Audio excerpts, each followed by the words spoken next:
Hi friends, cook with Saji ചാനലിലേക്ക് എല്ലാവർക്കും സ്വാഗതം. പഴുത്ത വരിക്കച്ചക്ക കൊണ്ട് എങ്ങനെ ചക്ക പായസം അല്ലെങ്കിൽ ചക്ക കുറുക്കിയത് തയ്യാറാക്കാം എന്നതിനെക്കുറിച്ചാണ് ഈ വീഡിയോ. ഈ ചാനൽ ഇതുവരെ സബ്സ്ക്രൈബ് ചെയ്യാത്തവർ സബ്സ്ക്രൈബ് ചെയ്യാൻ മറക്കരുത്.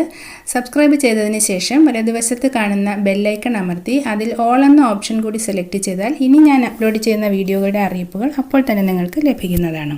ചക്ക പായസം തയ്യാറാക്കാൻ വേണ്ട സാധനങ്ങൾ: വലിയ പഴുത്ത ചക്കച്ചുള 25 എണ്ണം, ശർക്കര 300 ഗ്രാം, വറുത്ത അരിമാവ് 1 ഗ്ലാസ്, തേങ്ങാപ്പാൽ 3 ഗ്ലാസ്, ഏലക്ക 3 എണ്ണം, നെയ്യ് 1/2 ടീസ്പൂൺ.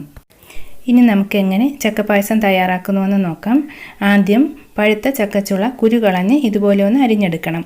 അരിഞ്ഞ ചക്കപ്പഴം വേവിച്ചിട്ടാണ് ചക്കപ്പായസം തയ്യാറാക്കുന്നത്. അതുകൊണ്ട് തീരെ ചെറുതായി അരിഞ്ഞാലും വലുതായി അരിഞ്ഞാലും ഒന്നും പ്രശ്നമില്ല. ഞാനിപ്പോൾ അല്പം ഇതുപോലെ വലുതായിട്ടാണ് അരിഞ്ഞെടുത്തിരിക്കുന്നത്.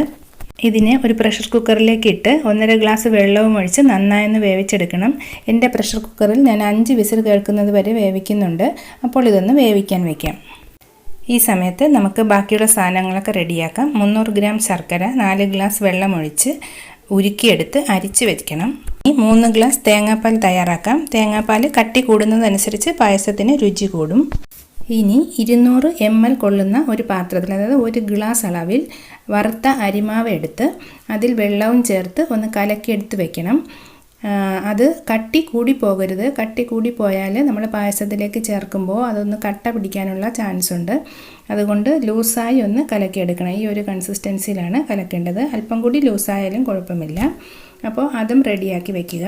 ഇപ്പോൾ നമുക്ക് ചക്കപ്പായസം തയ്യാറാക്കാനുള്ള എല്ലാ സാധനങ്ങളും റെഡി ആയിട്ടുണ്ട്. ഇനി നമുക്ക് ചക്ക ഒന്ന് തുറന്ന് നോക്കാം.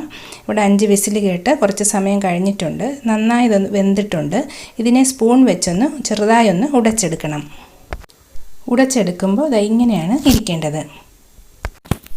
ഇനി വീണ്ടും പ്രഷർ കുക്കർ അടുപ്പിൽ വയ്ക്കാം. ഇത് വീണ്ടും ഒന്ന് തിളച്ച് തുടങ്ങിയിട്ടുണ്ട്.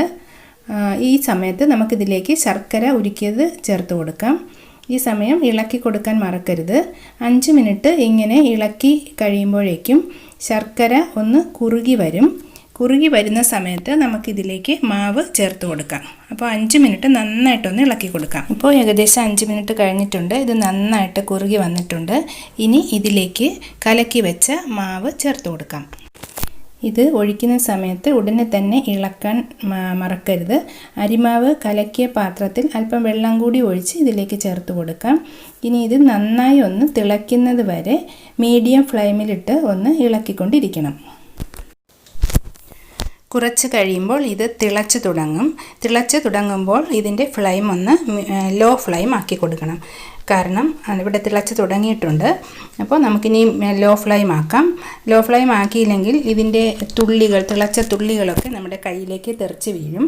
പിന്നെ ഈ സമയത്ത് നമുക്ക് മധുരം ചെക്ക് ചെയ്യാം. കുറവാണെങ്കിൽ ചേർത്ത് കൊടുക്കാം. ആ സമയത്ത് തന്നെ ഒരു 1/2 സ്പൂൺ നെയ്യ് കൂടെ ഇതിലേക്ക് ചേർത്ത് കൊടുക്കാം. നെയ്യ് ചേർത്ത് ഒന്ന് ഇളക്കിയതിന് ശേഷം പിന്നെ ഇതിലേക്ക് ചേർക്കേണ്ടത് തേങ്ങാപ്പാലാണ്. കണ്ടോ, ഇവിടെ നന്നായിട്ട് കുറുകി വന്നിട്ടുണ്ട്. തേങ്ങാപ്പാൽ ഒഴിച്ചു കൊടുത്തു. ഇനി നമുക്ക് വീണ്ടും ഇതുപോലെ ഇളക്കിക്കൊണ്ടിരിക്കണം. തേങ്ങാപ്പാൽ ഒഴിച്ചു കഴിഞ്ഞാൽ പിന്നെ ഒരുപാട് അങ്ങ് തിളച്ച് മറിയേണ്ട ആവശ്യമില്ല. ജസ്റ്റ് ഒന്ന് തിളയ്ക്കുമ്പോൾ തന്നെ ഓഫ് ചെയ്യാം. അതിനു മുമ്പ് നമ്മൾ ഇതിലേക്ക് ചേർക്കുന്നത് ഒരു 3 ഏലക്ക ചതച്ചത് കൂടി ഇതിലേക്ക് ചേർത്ത് കൊടുക്കണം. ഏലക്ക ചതച്ചതും ചേർത്ത് ഒന്ന് ഇളക്കി 1 മിനിറ്റ് കഴിയുമ്പോഴേക്കും നമുക്ക് ഇത് ഓഫ് ചെയ്യാം. ഇപ്പോൾ നമ്മുടെ ചക്ക പായസം തിളയ്ക്കുന്നുണ്ട്. ഈ ഒരു കൺസിസ്റ്റൻസിയിലാണ് തയ്യാറായിട്ടുള്ളത്. ഇനി നമുക്കിത് ഉടനെ ഓഫ് ചെയ്യാം. അപ്പോൾ ഇതെല്ലാവരും ഒന്ന് ട്രൈ ചെയ്ത് നോക്കണം. അപ്പോൾ നിങ്ങൾക്ക് കുറച്ചുകൂടി കട്ടി കൂടുതലാണ് ഇഷ്ടമെങ്കിൽ അതിനനുസരിച്ച് തേങ്ങാപ്പാൽ കട്ടിക്ക് പിഴിഞ്ഞെടുക്കുക. ചിലർക്ക് കുറച്ചുകൂടി ലൂസായിരിക്കുന്നതാണ് ഇഷ്ടമെങ്കിൽ അങ്ങനെയാണെങ്കിൽ തേങ്ങാപ്പാൽ എടുക്കുന്ന സമയത്ത് കുറച്ചുകൂടി ലൂസായി തേങ്ങാപ്പാൽ എടുക്കുക. അപ്പോൾ നിങ്ങളുടെ ഇഷ്ടത്തിനത് തയ്യാറാക്കി എടുക്കാൻ പറ്റും. അപ്പോൾ എല്ലാവരും ഇതൊന്ന് ട്രൈ ചെയ്ത് നോക്കണം. വീഡിയോ ഇഷ്ടമായെങ്കിൽ ലൈക്ക് ചെയ്യാൻ മറക്കരുത്. നല്ല മധുരമുള്ള വരിക്കച്ചക്ക തന്നെ വേണമെന്നൊന്നുമില്ല. ചെറിയ മധുരമുള്ള വരിക്കച്ചക്ക ആയാലും നമുക്കിത് തയ്യാറാക്കാം. പക്ഷേ ഇങ്ങനെയൊന്ന് കുറുക്കിയെടുക്കുമ്പോൾ അതിന് പ്രത്യേകിച്ചൊരു ടേസ്റ്റ് വരും. ഈ വീഡിയോ ഇഷ്ടമായെങ്കിൽ നിങ്ങളുടെ ഫ്രണ്ട്സിന് ഷെയർ ചെയ്ത് കൊടുക്കണം. അതുപോലെ നിങ്ങളിതൊന്ന് ട്രൈ ചെയ്ത് നോക്കിയിട്ട് നിങ്ങളുടെ അഭിപ്രായങ്ങൾ വീഡിയോയ്ക്ക് താഴെ കമൻറ്റ് ചെയ്യുക. Thank you.